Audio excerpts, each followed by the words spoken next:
शेवटी हे सरकार सर्वसामान्यांचं सरकार आपण म्हणायचो. मग सर्वसामान्य माणसाच्या आयुष्यामध्ये चांगले दिवस आणायचं काम कोणाचं आहे?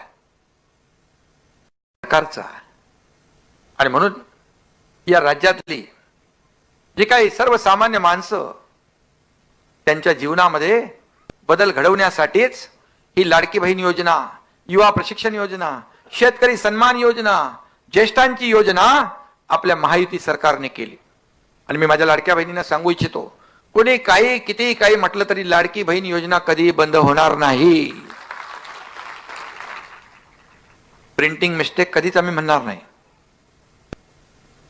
पद येतात, पद जातात, पुन्हा येतात. सत्ता जाते, येते, पुन्हा येते. बाळासाहेब म्हणायचे सत्ता येते जाते, परंतु नाव जाता कामा नये. नाव कायम ठेवलं पाहिजे, ते टिकवण्याचं काम आम्ही केलंय. पदवर खाली होतात, पण मला अभिमान आणि समाधान आहे की या महाराष्ट्रातल्या लाडक्या बहिणींचा लाडका भाऊ ही ओळख मला मिळाली, ती सगळ्या पदांपेक्षा मोठी आहे. म्हणून लोक विश्वास ठेवतात. आणि म्हणून खुर्चीच्या मागे कधी नाही गेलो. खुर्ची हे आपला अजेंडा नाही आहे, किंवा सत्ता हे साधन नाही, सत्ता हे साध्य. लोकांचं जीवन बदलणं याच्यासाठी सत्ता राबवली पाहिजे. सोन्याचा चमचा घेऊन जन्माला आलेल्या लोकांना 1500 रुपयाची किंमत काय करणार? पण मी शेतकऱ्याचा मुलगा आहे, मला गरिबी काय माहित आहे. गरिबीच्या काळात जेव्हा माझ्या आईची तगमग मी पाहिली, तिच्या डोळ्यातले अश्रू मी पाहिले, माझ्या पत्नीची तगमग पाहिली, आणि जेव्हा मी मुख्यमंत्री झालो तेव्हा विचार केला, या माझ्या लाडक्या बहिणींच्या जीवनामध्ये आनंद देणारा निर्णय घ्यायचा. तुम्हाला फक्त 1500 रुपये नाही, तुम्हाला सांगतो, तेव्हाही सांगितलं मी, तुम्ही सरकारची आर्थिक ताकद जशी जशी वाढेल तशी आमच्या लाडक्या बहिणींची ताकद देखील सरकार वाढवल्याशिवाय राहणार नाही. सोन्याचा चमचा घेऊन जन्माला नाही आलो, परंतु या महाराष्ट्रातल्या तमाम जनतेच्या जीवनामध्ये सोन्याचे दिवस आणण्यासाठी मात्र माझा जन्म झालेला आहे. कार्यकर्ता म्हणून आपण काम करतो. आपला पक्ष, इथं कोणी मालक नाही, इथं कोणी नोकर नाही, आपण सर्व कार्यकर्ते आहोत. मी देखील कार्यकर्ता म्हणूनच काम करतोय. इथं आपण सर्व, इथं कोणी घरगडी नाही, इथं आपण सर्व सवंगडी आहोत. नाहीतर अगोदर बाळासाहेब आपल्या सहकाऱ्यांना सवंगडी समजायचे, पण उबाटा सवंगड्यांना घरगडी समजायचे. नोकर आणि मालक असा दर्जा आपल्याकडे नाही आहे. या पक्षात जो काम करेल तो पुढे जाईल.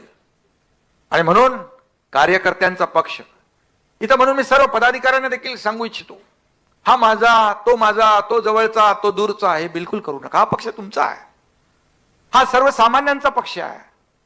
हा महाराष्ट्राच्या प्रगतीसाठी ही शिवसेना बाळासाहेबांनी उभी केली, तो विचार घेऊन आपण पुढे चाललोय. त्यामुळे माझं तुझं नाही, चांगला कार्यकर्ता, ताकदीचा कार्यकर्ता, मग तो तुमच्या आवडीचा असू द्या नसू द्या, त्याला ताकद द्या, त्याला पद द्या, त्याला मोठं करा, तर शिवसेना मोठी होईल. आणि हेच कार्यकर्ते आपल्याला मोठं करतात. कोणाला आमदार करतात, मंत्री करतात, खासदार करतात, मुख्यमंत्री करतात. पण कार्यकर्ता जेव्हा अडचणीत असतो, जेव्हा संकटात असतो, त्यावेळी मात्र कार्यकर्त्याची अपेक्षा असते, माझ्या नेत्यांनी त्याच्या दुःखात, संकटात उभं राहावं. ही काय माफक अपेक्षा आहे? आणि म्हणून मी नेहमी सांगत असतो, कार्यकर्त्याला जपा, कार्यकर्त्याला मोठं करा. हा तुम्हाला मोठं करणार, हा पक्ष मोठा करणार.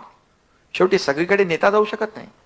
हेच लोक निवडणुकीमध्ये तुम्हाला प्रचार करतात, हेच लोक महापालिकेत नगरसेवक म्हणून निवडून आणतात, हेच लोक विधानसभेत, लोकसभेत तुमचा प्रचार करतात, तुमचं मार्केटिंग करतात, ब्रँडिंग करतात. आमचा नेता चांगला आहे, निवडून द्या, मग आम्ही तुमचं काम करू. आणि म्हणून निवडणुकीत जसा कार्यकर्ता आवडता असतो, तसाच निवडणुकीनंतर देखील आवडताच ठेवला पाहिजे. मग नावडता करू नका. आणि म्हणून माझ्याकडे अगोदरचा अनुभव तुम्हाला माहित आहे पक्षाचा. मी पक्षात काम केलंय. माझ्याकडे ना वशिलाबाजी चालत, ना माझ्याकडे बाकी काही चालत. मी घेणारा नाही आहे, मी देणारा आहे. लेना बँक तिकडे होती, इथं देना बँक आहे. आणि म्हणून कार्यकर्त्यांनी पक्षासाठी, संघटनेसाठी काम करावं असं वाटत असेल, पक्ष वाढवायचा असेल, तर चांगले कार्यकर्ते जे आहेत त्यांना बळ दिलं पाहिजे, ताकद दिली पाहिजे.